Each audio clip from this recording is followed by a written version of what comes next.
చిత్తూరు జిల్లా Kuppam municipal chairman Sudheer కు సంబంధించిన ప్రియా నర్సింగ్ హోమ్ పై టీడీపీ నేతలు దాడి చేశారు. ఆసుపత్రిపై రాళ్లతో దాడి చేసిన ఆయన టీడీపీలో మున్సిపల్ చైర్మన్ సుధీర్ చేరుతారనే ప్రచారంలో ఆగ్రహానికి గురయ్యారు. టీడీపీ నేతలు ఆసుపత్రి వద్ద అద్దాలను ధ్వంసం చేశారు. టీడీపీ నేతలు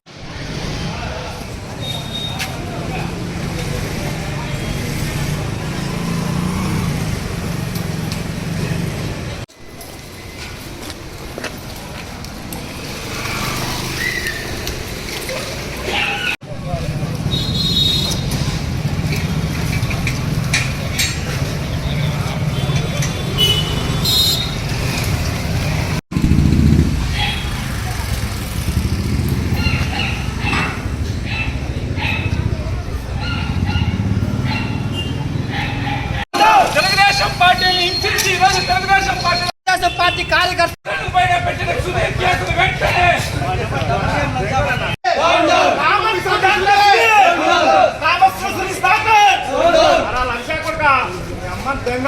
రాసలీలు సుధీర్ రాసలీలు సుధీర్ ఇబ్బంది పెట్టిన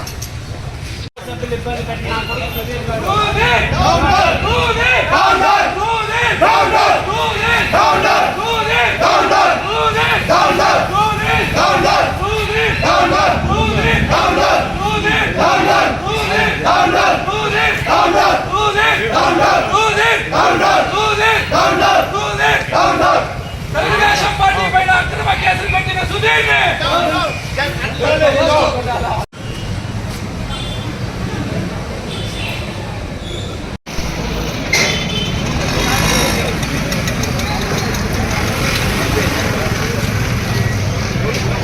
పెట్టుకుని ఇక్కడ పంపించిన వ్యక్తి సుధీర్ ఈ రోజు తెలుగుదేశం పార్టీలో నేను చేతుల పైన పెట్టిన సుధీర్ కేసును వెంటనే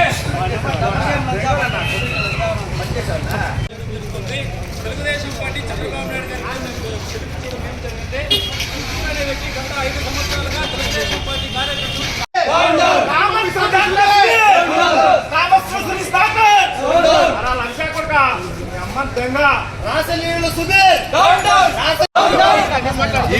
ఈ రోజు ఏ సుధీర్ డాక్టర్ అయితే చంద్రబాబు నాయుడు కుప్పంపై అభివృద్ధి ఏమీ చేయలేదని చెప్పేసి అవన్నీ మాట్లాడిన వ్యక్తి ఈ రోజు ఎలా పోయి చేరుతాడు? దీనిపైన తీవ్రంగా మేము టీడీపీ నాయకులు అందరూ ఖండిస్తున్నాం. మున్సిపాలిటీ ఎలక్షన్ జరిగినప్పుడు తెలుగుదేశం పార్టీ కార్యకర్తల్ని ఆయన గవర్నమెంట్ యంత్రాంగాన్ని ఉపయోగించుకొని దౌర్జన్యాలు భౌతిక దాడులంతా చేసి ఆయన ఏ విధంగా ఇనామినేషన్ చేసుకునేది కానీ ఏ విధంగా గెలిచారని అందరూ తెలుసు. ఇప్పుడు గెలిచి లేకుండా చంద్రబాబు నాయుడు కాలు పెట్టుకొని మమ్మల్ని కాపాడని చెప్తే తెలుగుదేశం పార్టీ కార్యకర్తలు కానీ నాయకులు కానీ ఎవరు దీన్ని వ్యతిరేకించి ఎవరు వదిలే ప్రసక్తే లేదు. ఈయనే కాదు ఎవరైనా ఉండే వైఎస్ఆర్ పార్టీ నాయకులకు అందరికీ హెచ్చరిస్తున్నాము. మమ్మల్ని 5 సంవత్సరాలు ఏ విధంగా ఇబ్బంది పెట్టించారో ప్రతి ఒక్క నాయకుడికి కార్యకర్తలకు అందరికీ బుద్ధితో ఇదే మీకు చెప్తున్నాము. ఇదే విధంగా ఎవరైనా కానీ వైఎస్ఆర్ పార్టీ కార్యకర్తలు కానీ నాయకులు కానీ తెలుగుదేశం పార్టీకి రావాలంటే ఉచ్చు పోసుకోవాలి వాళ్ళు.